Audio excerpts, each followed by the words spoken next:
This is our lesson number 10 in our Life in the UK course, which we are doing from Life in the UK Test Study Guide 2026 edition. That's the official study guide for Life in the UK. And as you already know, if you have to apply for indefinite leave to remain or British citizenship, you have to have two qualifications. One is B1 and one is Life in the UK. So for B1, you can watch my videos for Life in the UK test. I have decided to prepare a course out of the book. So the whole course is from the book. From each page, I will highlight important bits which are very, you could say, critical and where most of the questions come from. So this is the simple brief introduction about the course, the book. So the book's name is 2026 edition, Life in the UK Test Study Guide. And there are 8 chapters in the book. Chapters 1, 7, and 8 are not tested if you have the book. And chapter 2, 3, 4, 5, 6, these are the chapters which are tested, means questions will be based on these chapters, okay? So if you have the book, fine. If you don't have the book, fine too. If you want to buy it, or you can borrow it from the library. The best way is to have your book with you. So as I teach, you can underline things that I underline. And if you don't want to have a book, or if you don't want to borrow, that's fine. You still have these videos where you could learn things. So in our previous lesson, we finished up to this point, and today we are going to start Queen Elizabeth I. So we talked about Henry VIII, his wives, 6 wives, and we are going to now talk about Elizabeth I, who was Henry's 3rd child. Okay, so let's look at the test, the pages. So we are on page number 25 in your book. So Queen Elizabeth I was a Protestant. She established the Church of England as the official church in England. Now, as we learned that the first child, Edward, Henry's first child, who became the king at the age of, it was 11, I think. Yeah, so he was a Protestant. When he died at the age of 15, Mary became the queen, and she was a devout Catholic. And when she died, Elizabeth I became the queen, and she's a Protestant queen. So you could see the religious conflicts, you could see the problems. Okay, so Queen Elizabeth I was Protestant, and she re-established the Church of England as the official church. Okay, so she made Church of England or Protestant church as the official religion of England. Everyone had to attend their local church, and there were laws about the type of religious services and prayers that which could be said. Okay, so these are important bits. She established the Church of England as the official church of England, official church. She succeeded in finding balance between the views of Catholics and more extreme Protestant. Now, she was very clever. So what she saw in the previous reign, Mary's reign, that extreme hatred of each other would lead to destruction. So she tried to strike a balance between Catholics and Protestants. In this way, she avoided serious religious conflict in England.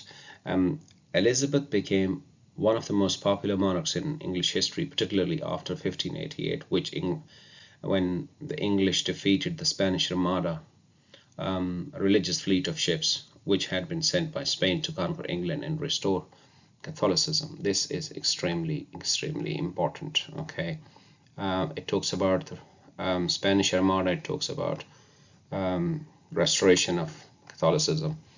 So the question is, when did Spanish Armada came to England? So that would be 1588.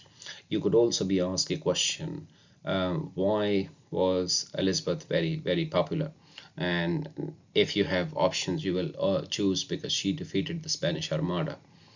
And sometimes the question is, well, what is Spanish Armada? So it is a fleet of ships. Obviously, a huge naval army attacked England, and she was victorious. So why did Spanish Armada came to England? So to conquer England and to restore Catholicism, because she was a Protestant. So when she declared that Protestant religion would be the official religion of the UK, England, or Britain, that basically, made Spain angry, and they sent, okay, let's go and remove this queen and restore the religion. The next topic is the Reformation in Scotland and Mary, Queen of Scots. Scotland had also been strongly influenced by Protestant ideas. So at the same time, when England declared Protestant as official religion, Scotland was also influenced by Protestant ideas, because everybody wanted to move away from Catholic practices, not because of, I would say, because of something wrong, but because of the corruption, and because of the reality, or the fact that Pope had extreme powers and people wanted more freedom.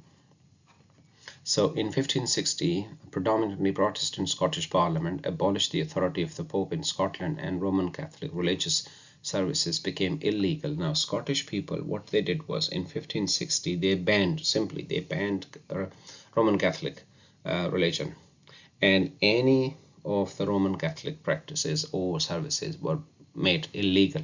In England, it wasn't illegal, but they declared that official church would be Protestant. But in Scotland, they declared that anyone who practices Roman Catholic would be illegal.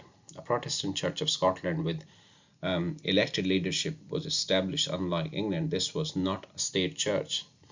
But the difference was, it wasn't declared as a state church, but they just made Roman Catholicism illegal.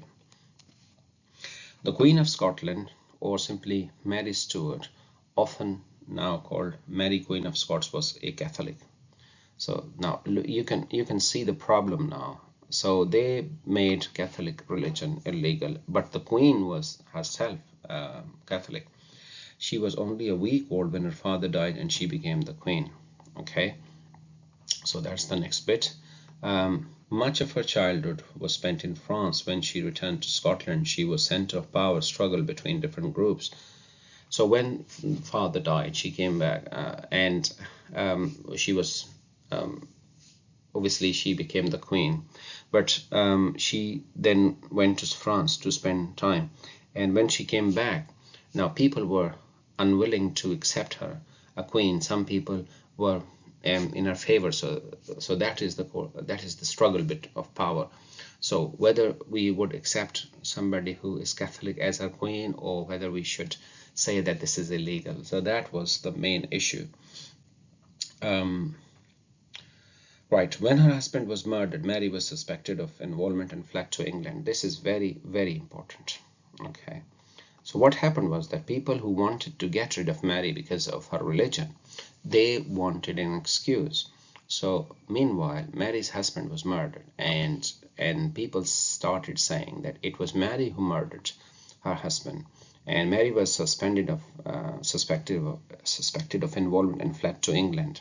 Now, because they wanted to get rid of a Catholic queen, so they said, okay, it was Mary who killed her husband. And obviously, if you are arrested for that, that would be, in those days, death sentence. So she, for the sake of her life, fled to England. Why? Because in England, she had her cousin, Elizabeth I. Mary was Elizabeth's, she gave her throne to her Protestant son, James VI of Scotland. So look at this situation. Mum is Catholic, son is Protestant. So she had to run away from Scotland to save her life. But at the same time, it was her son who became the king because he was Protestant. So and she came to England, and Mary was Elizabeth I's cousin, and hoped that Elizabeth would help her. But Elizabeth suspected Mary of wanting to take over her English throne and kept her prisoner for 20 years. Right. So that is a problem in the royal houses, okay, in royalty. So despite the fact that she was her cousin, Elizabeth thought, or basically Elizabeth was told by some of her advisors that Mary is here to take over your position. So Elizabeth put her into prison for 20 years. Mary was eventually executed, accused of plotting against Elizabeth I. And then at the end of the 20 years, she was executed by Elizabeth I because she was plotting against. This was the accusation. She was plotting against Elizabeth from the prison to take over her throne. So that's why she was executed. So 20 years in prison and then execution. So there are many questions here that you could be asked. For example, what was the religion of Mary, Queen of Scots? When Mary fled, who was the next monarch? So James VI of Scotland. What was the religion of James VI? Protestant or Catholicism. Okay, and for how many years Elizabeth kept Mary as a prisoner? And what was the fate of Elizabeth at the end of the 20 years of imprisonment? So all of these are very, very important questions. And the next thing is exploration, poetry and drama. The Elizabethan period in England was a time of growing patriotism. Elizabeth was lucky in a way that despite the fact there were religious conflicts, and just because of Spanish Armada and victory over that, there was a growing patriotism, a feeling of pride in being English. English explorers sought new trade routes and tried to expand British trade into Spanish colonies in the Americas. So she became popular, she became powerful, the empire became powerful, and now they started looking at the softer things. When you are not involved in war, then you think about other things, good things, soft things, trade, business, arts, all of these things. So that's all flourished during her time. Right. So people started going around the world to find new business trade routes, or that means that to find business in different countries and to strike deals with other countries so that they can have good business relationships. Sir Francis Drake, one of the commanders of the defeat of the Spanish Armada, was one of the founders of England's naval tradition. So in those days, obviously, traveling was mostly done through sea, which means ships, which means navy, which means naval forces. So Sir Francis Drake, who was one of the very successful commanders in the defeat of Spanish Armada, was a founder of England's naval tradition, means he founded the naval force. His ship Golden Hind, this is very important, was one of the first to sail right around, circumnavigate the world. So his ship Golden Hind was the first ship to go around the world. Okay, means to circumnavigate, means to go around the world sailing. In Elizabeth's time, English settlers, okay, so this is very important, English settlers began to colonize the eastern coast of America.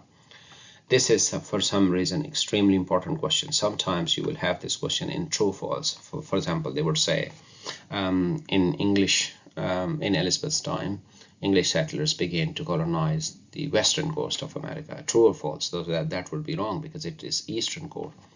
The colonization, particularly by people who disagreed with the religious views of the new two kings, greatly increased the next century.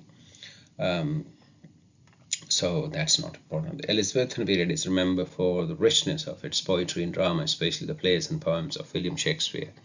So one of the key highlights of this period is that it was at the time when William Shakespeare, one of the greatest poets of all times, he started writing plays and poetry. Okay, so question could be, Shakespeare wrote poems and poetry in whose reign? Okay, so the answer would be Elizabeth I. Okay, now we will be reading something about William Shakespeare. He was born in 1564 and 1616. For the last, I would say 8, 9 or 10 years, I have been training and teaching people, and I have seen tests and I have seen practice tests as well. There is no question asked about the date of birth and date of death of any one of those figures, whether it's William Shakespeare or anyone, but still we have the date of death and birth, so we have to be careful about that. Shakespeare was born on Stratford-upon-Avon, England, so this is a very important question. Sometime you will have a question, where is Stratford-upon-Avon? England, Scotland, Wales, Northern Ireland. Or Shakespeare was born in which country? England. He was a playwright and actor who wrote many poems and plays. His most famous plays are A Midsummer Night's Dream, Hamlet, Macbeth, Romeo and Juliet. So this one is important. Although he wrote 39 plays and 150 poems, so you have been given only A Midsummer Night's Dream, Hamlet, Macbeth, and Romeo and Juliet, 4 of the plays. Okay, so for example, the question is, which of these 2 plays are written by William Shakespeare? And then you will have, let's say, 4 names, so you have to choose 2 of the ones which have been written by William Shakespeare. Or sometimes you will have 4 plays and you will be asked to pick one which was written by Shakespeare, or pick one which was not written by Shakespeare. So different types of questions. You just need to remember these 4 plays. He also dramatized significant events from the past, but he did not focus solely on kings and queens. He was one of the first to portray ordinary Englishmen and women. Okay, this is important. He was one of the first to portray ordinary English men and women on stage or in plays. Okay, so the question is sometimes, who was the first playwright to consider or portray ordinary English men and women? So you will have 4 names, for example, William Shakespeare, John Donne, Ben Jonson, whatever, and then you will have to pick William Shakespeare. Shakespeare had a great influence on English language and invented many words that are still commonly used, lines from his plays, poems, which are still often quoted. Okay, so these are some of the most commonly used famous lines from Shakespeare. So sometimes you will have a question, okay, who said that? So you will have one of these and the question would be who said that? So then you will have to find either William Shakespeare, not either, you have to take or pick William Shakespeare from how many options you have. So once more unto the breach. This is from Henry V. This is the name of the play in the bracket. To be or not to be, that's from Hamlet. Arose by any other name, that is Romeo and Juliet. All the world is a stage as you like it, and Darling Birds of May, that is Sonnet 18. Shall I compare thee to a summer's day? You don't have to worry about where do these lines come from. All you need to know is that these lines have been written or spoken by Shakespeare.